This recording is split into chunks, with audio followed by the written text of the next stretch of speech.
How many of you have SLR cameras like this? Okay.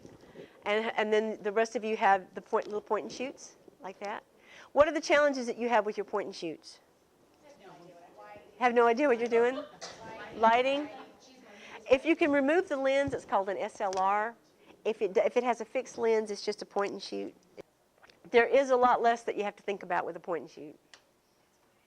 Yeah. I mean, I've been taking pictures. I've been shooting pictures for 30 years, and I still don't know the guts of a camera. I just know what makes a good picture.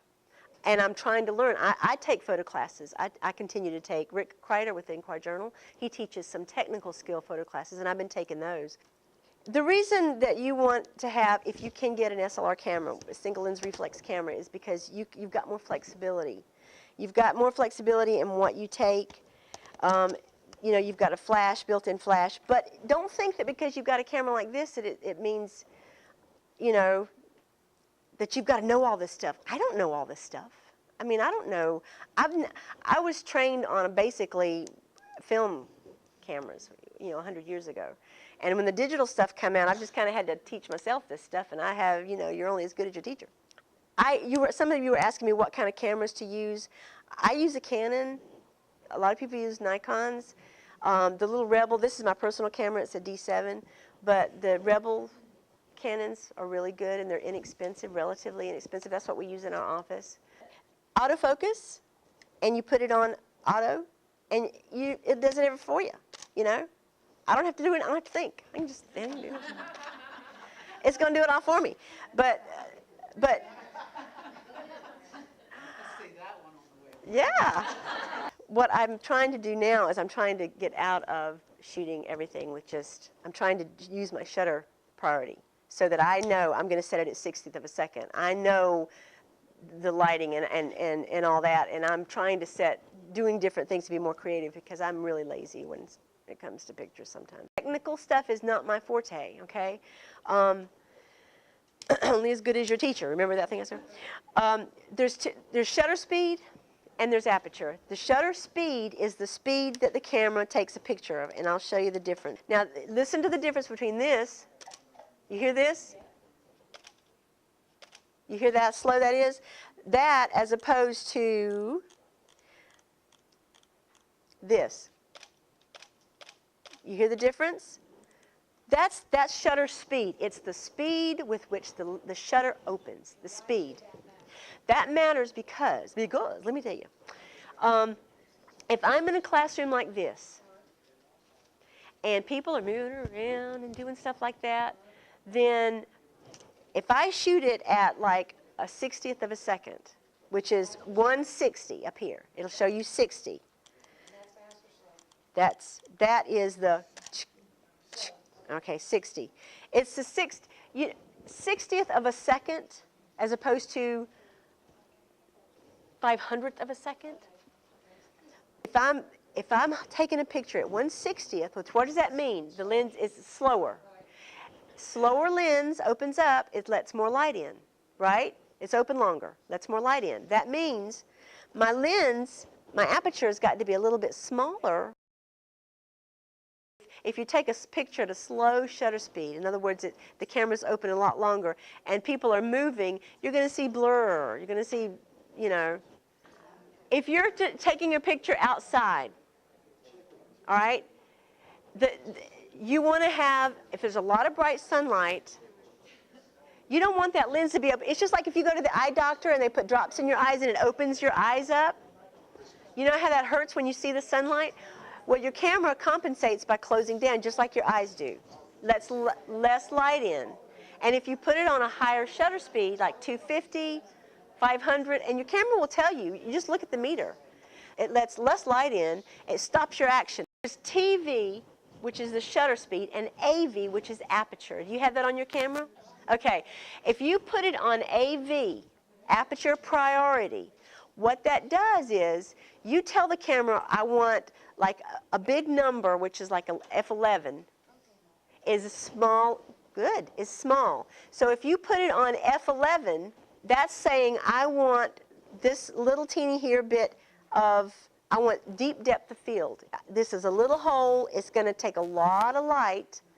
So the camera's going to automatically compensate by going to a slower shutter speed. When you open that aperture up, say you put it on 2.5 f-stop, you're opening it up. The smaller the number, the bigger the hole. The bigger the number, the smaller the hole. Then what happens? Your camera's got to compensate by having a faster shutter speed because there's too much light. If you want shutter priority, in other words, you want to say, I want to come out here and I want to get this picture and I want to stop action because there's going to be a lot of movement and so I need to have it like 250th of a second. Put it up there where it's real fast. It's only, then your camera, because you've got it on shutter priority TV, it's going to go, okay, I need to make sure that lets this light in. I need to open it up this much. It's going to compensate for you. The only way you've got to know both is if you put it on manual, the M, and then you've got to do both. What works with this picture? Why does this picture work? This is Arthur's picture.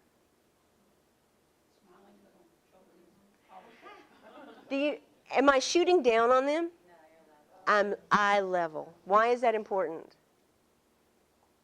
Why is that important?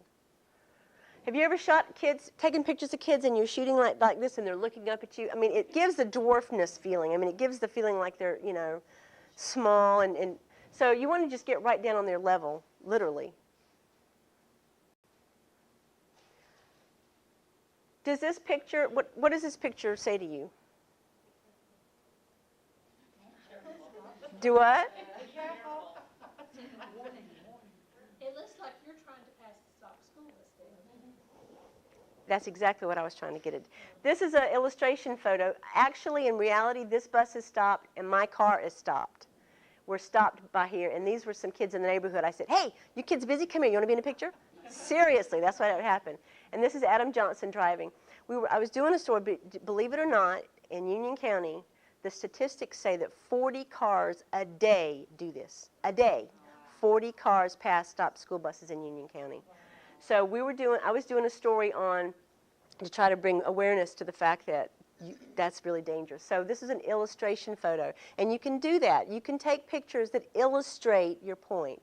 They don't have to be candid. When I was a journalist, when I worked for the newspaper, we couldn't set things up. If we did, we had to put in a little cut line under there. This is an illustration photo only. What works about this picture? This is another Arthur picture. Yeah, this makes you smile. All the ahs and stuff, and that's what you want.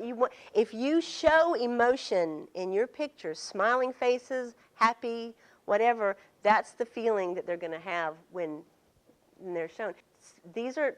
You associate this with school. You can look at this picture and say, this is a picture about school. This has been used a lot too. And here's another thing. Obviously, you guys are going to send your pictures to the news media. They're not always going to be kind. They whacked this one off pretty bad, but that's okay. At least they ran it. This is a cute picture. Look at these kids right here. This is a really cute picture, but that's better. Why is that better? You can see smiling faces. I mean, there's nothing wrong with that picture, but this is more interesting. So closer is usually better. Now, composition. Try not to center your subject. Try not to just, because it's more interesting. That's okay. I mean, that's all right. That's a dignitary from China, and he was visiting Montreux at Monroe Middle. But that's better, I think. That's more interesting. You know, you've got him a little off center there, and you've got the interpreter sitting there. It's just boring sometimes when you have your pictures just centered like that. Keep it balanced. Now I'm showing you just. This is an example. This isn't a real picture. But keep it balanced, like what she was talking about. You know, you don't want to have all your action going on the edge of your picture here. Don't have subjects looking out of the photo. Now, if you had cut this picture in half, like here, and made you know, like a vertical out of this, it would work better. And look at the background behind the subject to make sure that nothing is coming out of his or her head. See this right here? This is clutter. It only takes a few extra seconds to move stuff. Isn't this better? Nothing behind her head. I had to Photoshop it out. I hate shooting speakers. And some of you have seen some of these slides before, but I hate, because one thing, and when you're in an auditorium, on stage just eats the light. There's just no, unless you're shooting available light, it's really hard. But also, they're boring. Unless you get, and try to get them moving, and sometimes they will, but then you're like trying to catch up with them. But it make it a little bit more interesting. You get a little bit closer, and she's off to one side, and she's looking this way, which is good. So sometimes if you kind of put them off a little bit, Now, where does your focus go? I was up against the wall here. I couldn't move any at all, so I couldn't go anywhere. And I had to get this shot of Dr. Davis because this was a new program and with the Hispanic community. But these women, what am I going to do? Por favor. I made it a vertical. Cut them out. So if you get a picture like that and you've got people something's cluttering, something's dragging your attention away from the main focus, change the shape. This would be okay for the website on the inside. On the front page, it wouldn't work. Good lighting is crucial when you're taking pictures. So position yourself so that the sun is at your back. The sun's back here, shining on the people you're taking pictures of. Because if you don't, this is what's going to happen. When I came in here, this is what I saw in this room. It looked just like this. But that's what my camera saw. Why is that?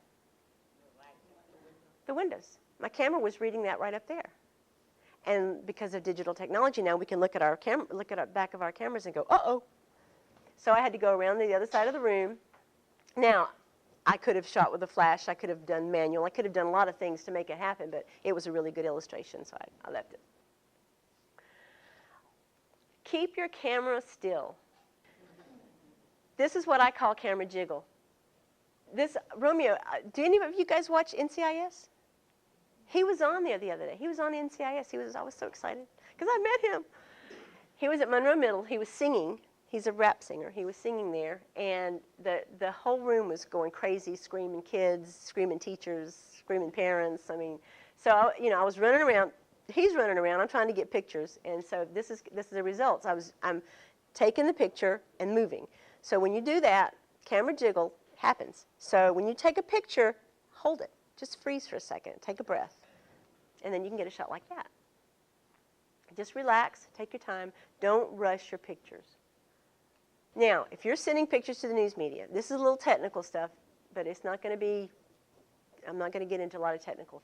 Your pictures have to be JPEGs. They've got to be JPEG 300 resolution. In other words, a big file. A big file. And CMYK, you don't have, if you've got Photoshop and you know what this means, cool. If you don't worry about it because they can fix that. It's just the difference between the color.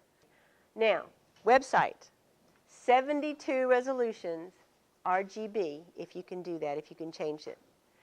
And this is the same picture. Can you see this right here? Why did I do that? Why did I cut everybody out? Because this was running on the front page and it was looking like this. Now what had happened if I had that picture with 7 or 8 or 10 people in it? You wouldn't have been able to see them.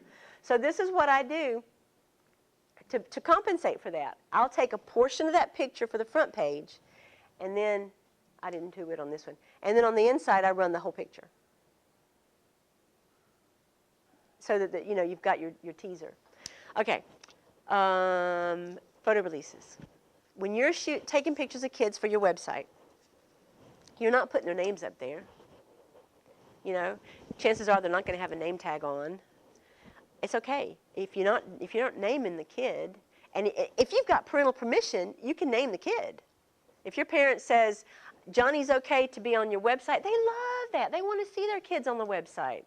Now, when I went out and shot this picture, I didn't have parental permission from any of these kids. One thing, they're in public, but I didn't name anybody. I'm not naming anyone.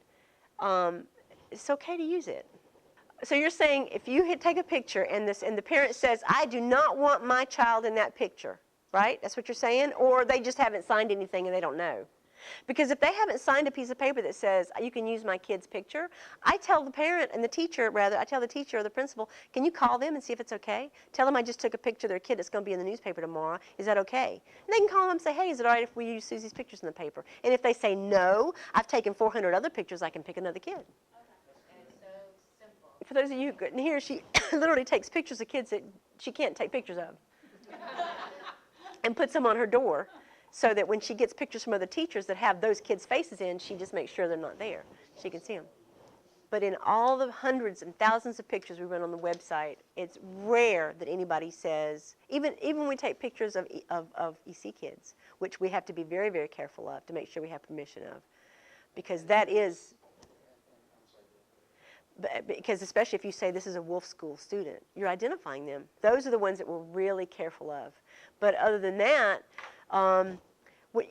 you know, parents love having their kids' faces up there.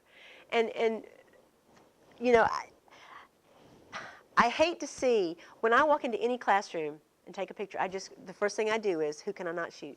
Who can I not take a picture of? And I just say that quietly to the teacher and just say, him, and her. And I'll say, okay. And I'll make sure, I don't know, I mean, I know some teachers send the kids out of the room, and oh, that would be, or don't take his picture. I mean, I don't want to single out that student, you know, so I'll just, you know, or take, and I've had kids say, take my picture, and I know I'm not supposed to. I'll take their picture, but I won't use it. It's tough. That's the hardest thing that we have to deal with, are parental permission issues. Are there any other questions or issues that you have? And again, fill out those, tell me some things, give me some ideas for what we can do, how we can make this workshop better.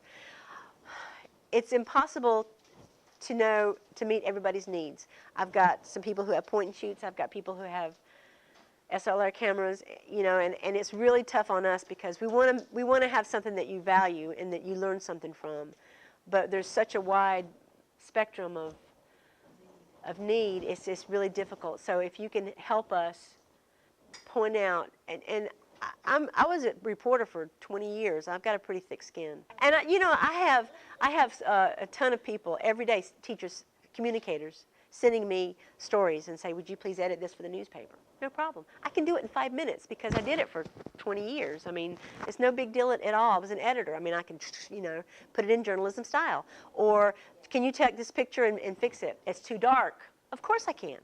I can make it lighter. Can you make this picture, can you focus, you know, so if you've got an issue, if you've got something you want to use, or tell me what's wrong with this, it's blah, blah, blah, whatever.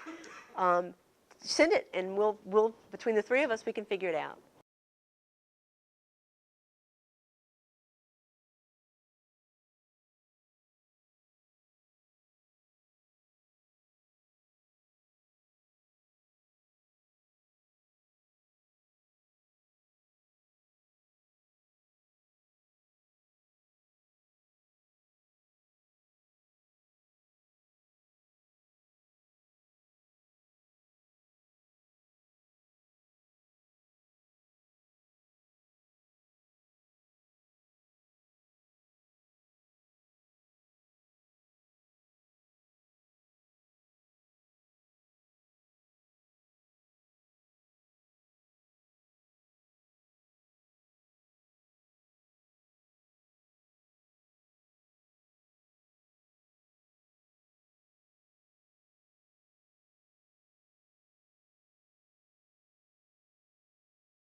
something special, like students making Christmas cards for soldiers or whatever.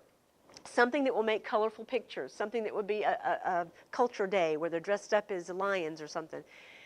That teacher take pictures and then get those pictures, high-res pictures, to you, so that, or your banner editors, so that you can, but you don't have to do it all yourself. It's impossible. And I understand that this wasn't what you signed on for when you became a teacher, to be a photographer, reporter, writer. That's just part, but that was handed to you, and this is what you're going to do. And you're doing a great job.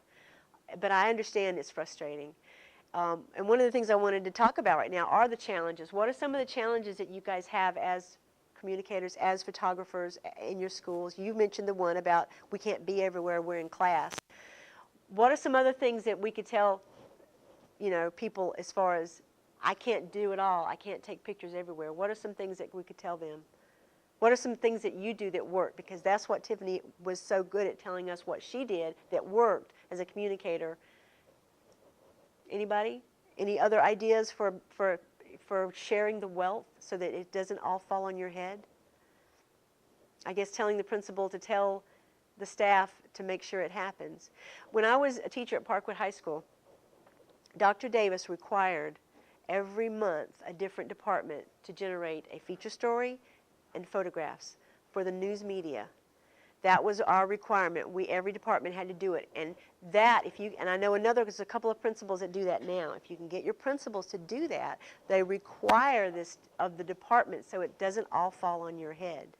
It really helps you out. Tiffany? I create a schedule, and I just plug in 4 grade levels each month, and they have to turn over a story to me. And even though I delegate, I still have to run after them. Yeah. Yeah.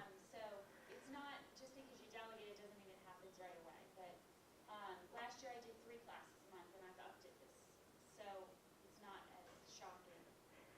Does your principal support you?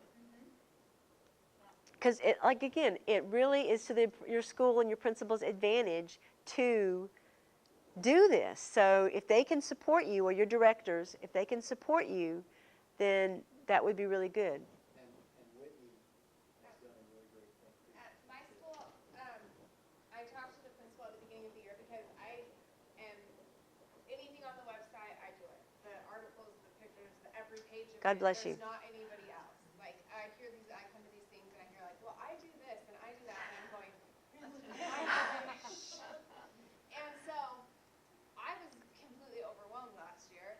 So what we did was we created a schedule, and every single adult in our building is on the schedule, and they have to write an article for our website. So it's not necessarily things I'm going to turn into the media, but it's got a lot of stuff on our website, and they have to write the article, take the picture, turn in the title and the caption. And obviously they're not all perfect, and I've had some that I'm like, what? Oh my gosh, how did you get the job?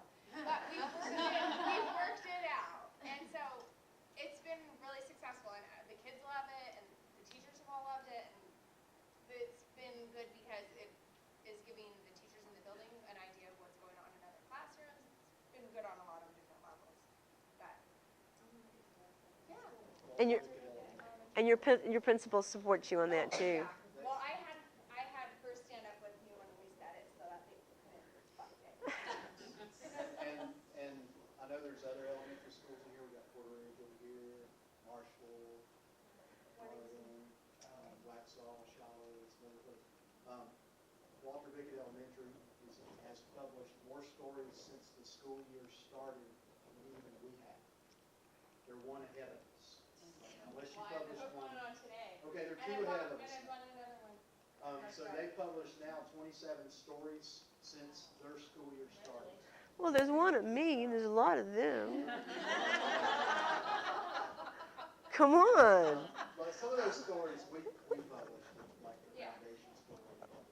Well, I actually had something, I think we talked about it the last training we had, and I don't know, I guess I was driving to school in the rain, and I don't know, my mind went to creating something.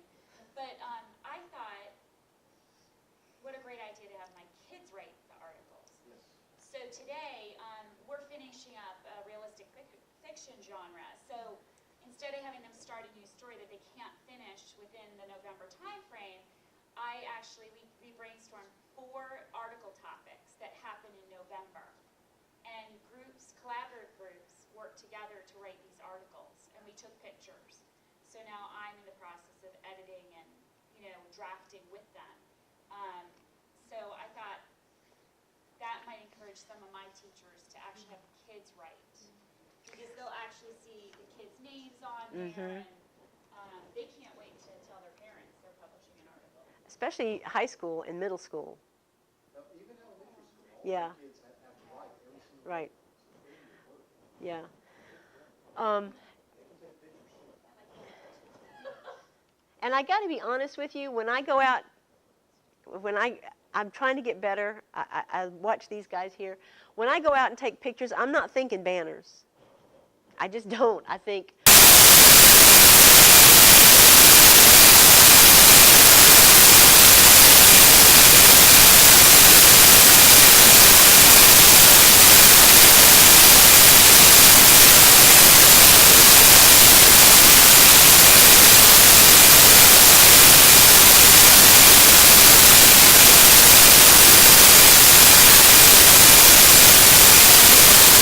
that you have with your point and shoots? Have no idea what you're doing? Lighting? I mean, some of you're saying that you're going to hopefully get a camera, that your schools are trying to buy one. If you look on the back of this photography tip sheet, you'll see there's a bunch of bizarre looking things there about depth of field and deep depth of field and shallow depth of field. Have you ever wondered how somebody takes a picture where they see something like a student in the foreground that's really in focus, and in the background everything's out of focus, so that that's called shallow depth of field. It's taken with a slower shutter speed. And what that does is I'm trying to say it so that it makes sense. If your lens, your camera, the focusing is more critical because your aperture is opened up more, because it has to, and what that does is, no, I'm saying it backwards. I'm like, wait a minute, that doesn't make sense. Am I right? See, I don't think this way. But deep depth of field is like a small aperture, like a f11, and then but you do that with, okay, that's right, and that would be deep depth of field if you did like 1/60th, because you're okay. But that's what this is about. It's just, I've given you some tips on here about 1/60th of a second at f11. Your lens is opened up a lot more when you do like a 2.8, and so it just gives you a little bit more room to play with, And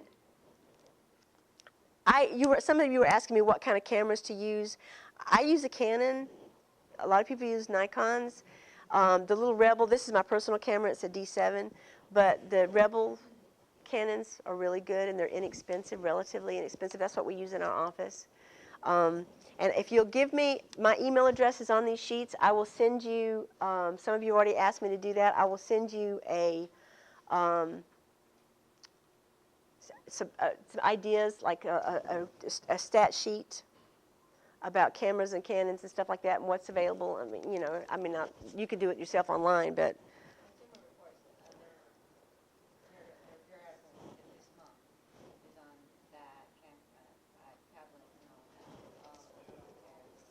say again. Oh, okay. Yeah.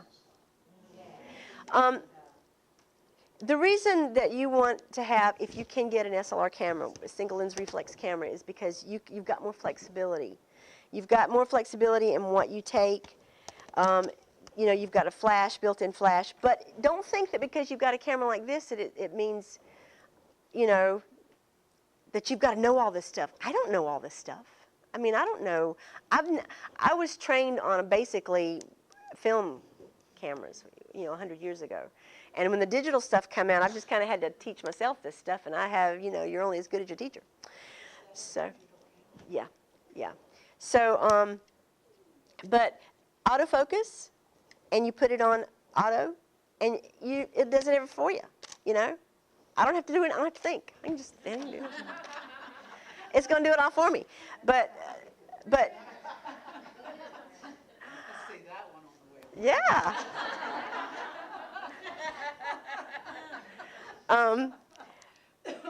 But what I'm trying to do now is I'm trying to get out of shooting everything with just, I'm trying to use my shutter priority so that I know I'm going to set it at 60th of a second. I know the lighting and all that, and I'm trying to doing different things to be more creative because I'm really lazy when it comes to pictures sometimes. But anyway, I will be happy, like I said, to send you some specs about Canons and what you can look for and where you can find them and stuff like that. But it's, I recommend these, but those take some really good pictures. And if that's all your principal's going to give you, what are the challenges, Tiffany, that you have with that camera besides the flash unit? Do you know how to make it? Because we've got some more experts here on. It's my fault. I just don't have the time to know what all these symbols. The last thing I want to do is lay in bed and learn my camera. I know. I'm crunching papers at that time. But really, it's that. I mean, I find that I took a hard picture for. I just put an article up for the Star Lab from Discovery Place that came to our school. It's really hard to take. It didn't turn out on the camera well at all, but once I downloaded it, it looked a lot better than what the camera was showing. So it worked, but it's hard to get I found it was hard to get the actual size, shape, and kids in it without losing the kids in the picture.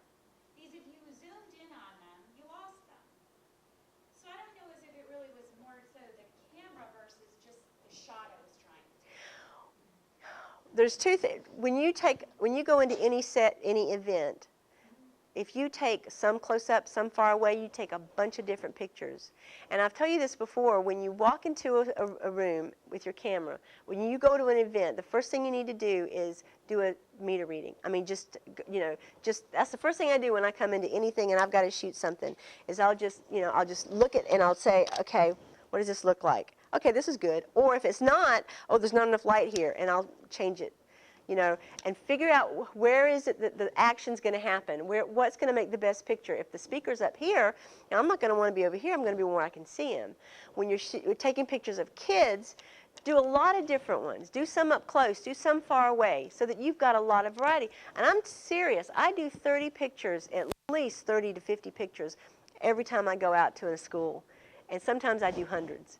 I took about 5 or 6. Exactly, and then you're limited.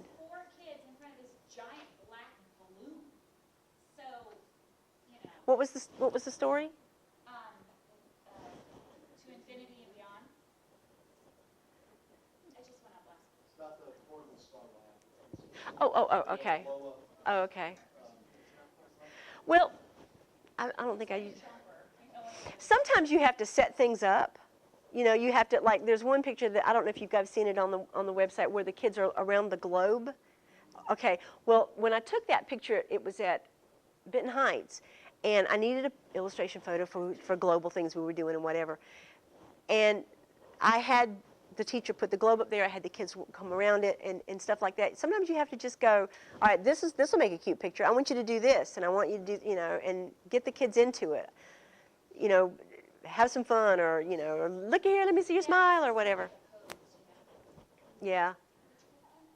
Yeah.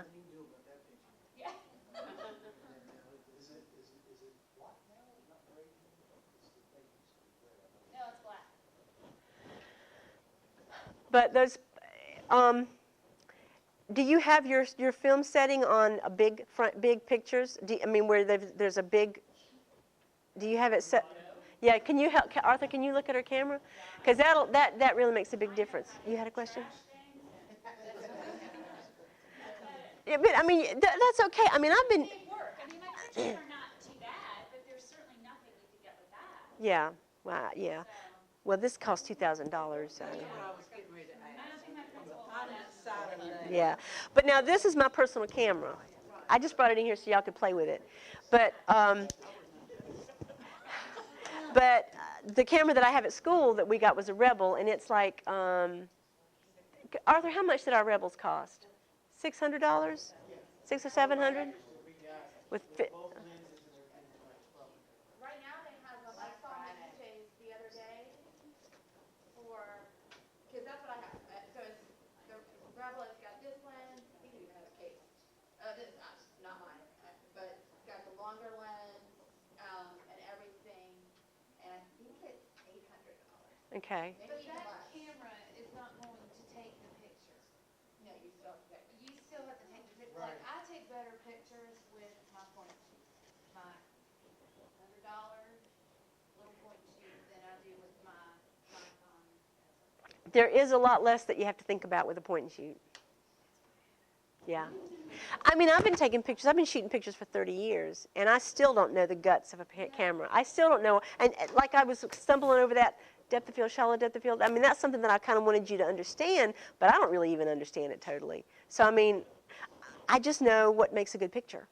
And I'm trying to learn. I take photo classes. I continue to take. Rick Kreider with the Inquirer Journal, he teaches some technical skill photo classes, and I've been taking those. No, he teaches them at SPCC. No, this is on at school at SPCC. Yeah, but he announces them in the Inquirer Journal in different places. But if you're interested, next time he has one, I'll let you know because he's doing one right now that's basic, and I did that and it was really good. Who wants to read a user's manual though? Seriously? Yeah. I don't do well with user manuals. So do they not have a lot of flexibility with those point and shoots as far as? She can resize it. She can resize the image, but the actual raw image that's captured, you can't tell if the capture is large or small. Well, you can with some. Size on iPhoto. Yeah. Okay. Like I have to bring it down to like 200. No, either 200 by 200. I don't know if That's web size. That's the web. That's the small form. But now, if you're going to give it to the newspapers, it's got to be 1,200 by 1,500 That's not what's going to be. pixels. Well, I got one posted on the full web newspaper. What's the name of it? Oh, Steve Sharon's Yeah, he's posted two of my. Monroe Scoop. Right. Well, see, he's a web. That's web. Right, and then. So that can go. But I have Union. Weekly?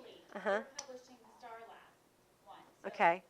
So you're saying that my photos, I should send them to them like huge? Yeah. Absolutely. Yeah. And yeah. Okay. Let's see. I find those in here. I know I'm not going to find those in here. I don't remember exactly where that was. But oops, here it is. They have to be 300 pixels.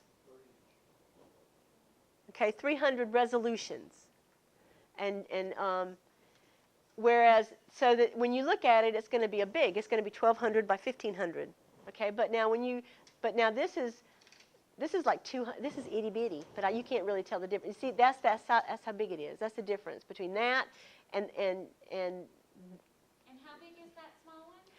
I actually, I'm telling you 72 resolutions, but this is actually 12. This is the regular one because I wanted to show well on this thing here. When Deb says resolutions, that's your pixels per inch. Okay. Websites, 72 dots per inch. Okay. 72 dots per inch. Pixels per inch for the web. 300. Dots per inch for print. It's the same thing. Pixels refer to web, dot refers to printing. So if someone tells you they need it in dots per inch, send me the raw file. Don't try to resize it. Yeah, that's the easiest thing. Just let them. Yeah, right off the camera. Just send it to them, and that would be. But obviously, you know.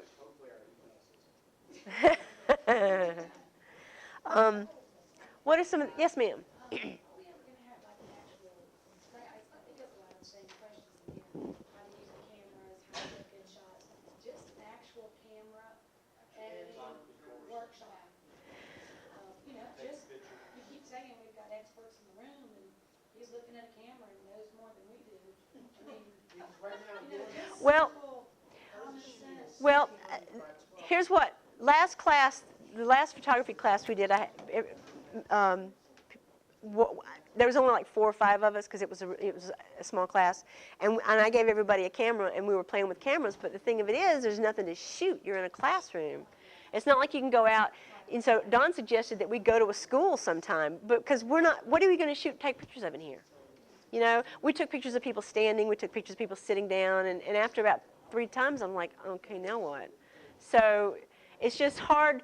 I mean, if you bring a bunch of pictures with you, you can say this picture's bad because obviously on your camera, this is what was going on. Okay, did you, because that's what I had. Did you come in late? Today? Yeah. I was here at 3:05. Then you came in early.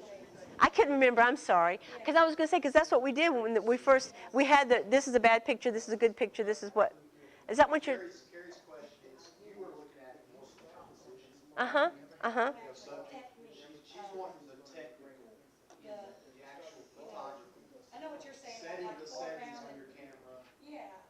Experimenting with the different Like that Rick Strider Class, yeah. Okay. You know, because I feel like you guys have a lot more, that you may not consider it expertise, but to those of us that point and shoot with a camera, that does it. What kind of camera do you have at your school? You want to know? I don't have a clue. Is it a camera like this, or is it a camera like Tiffany's? No, Allison's gotten one. Like this one? If you can remove the lens, it's called an SLR. If it has a fixed lens, it's just a point and shoot. It's not. So is it one that you can remove the lens? Comes out like that. Hers looks like that. Okay. So you've got a lot of different things you can do. A lot of different. So that is the kind of information that we need. What do you want? And here's the problem with that. There's only, guys, raise your hand if you've got an SLR camera that you use. Raise your hand if you've got, now raise your hand if you've got a point and shoot. But Deb, on most of the points in the shoots, you can set aperture, you can set f-stop. See, like you even tell me like what aperture and stop is with you. Okay. I mean, like when you consider, it's kind of like you're a 5th grade teacher and we're with, you know, degrees and angles, and you're teaching up here and we're down here going, you're saying f-stop and aperture, and it's, because even when you started saying, well, depth field and your aperture is wide, I'm thinking, well, it's an aperture that it can be wide. Okay, there's 2 different, all right. So all that you said about depth field, There's 2 different things that, and again, technical stuff is not my forte, okay? Only as good as your teacher. Remember that thing I said? There's shutter speed and there's aperture. The shutter speed is the speed that the camera takes a picture of, and I'll show you the difference. Like right, it's actual. Now listen to the difference between this. You hear this? You hear how slow that is? That as opposed to this. You hear the difference? I'm sorry? Each time. No. So, oh yeah, okay. So that's shutter speed. It's the speed with which the shutter opens, the speed. That matters because, let me tell you, if I'm in a classroom like this, and people are moving around and doing stuff like that, then if I shoot it at like a 60th of a second, which is 160 up here, it'll show you 60. That is the, okay, 60. It's the 60th of a second as opposed to 500th of a second. Relate to the blurriness of the picture or the clarity of the picture? All of the above. Okay, so if I'm taking a picture at 1/60th, which what does that mean? The lens is slower. Slower lens opens up, it lets more light in, right? It's open longer, lets more light in. That means my lens, my aperture has got to be a little bit smaller, because if it's not, my aperture. Your lens can't fit smaller because it's glass. Well, it does. You see this right in here? It opens and closes. It opens and closes. The aperture. With the shutter? No, the shutter is inside. I'm going to stick with the point and shoot. Um, It's like I see that thing opening and closing on the front, but I thought that was your shutter. what are you doing? The click noise when it shuts. Oh, okay. Um,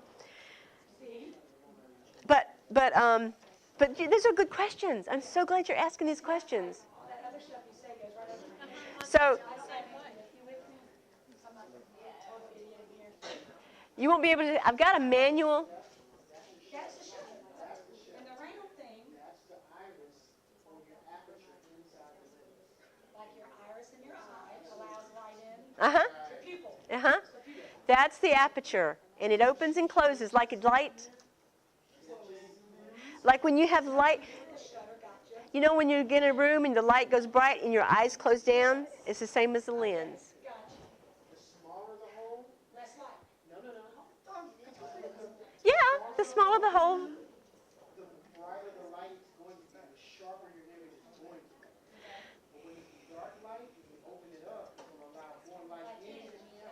When the more fuzzy your image is. Okay?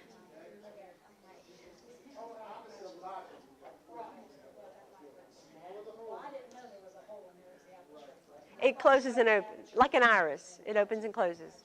So what do you set your aperture on? Okay, depends on the picture you want to take. What are the settings? That's not like 160 of the lens. Okay. You ever feel like you've lost control?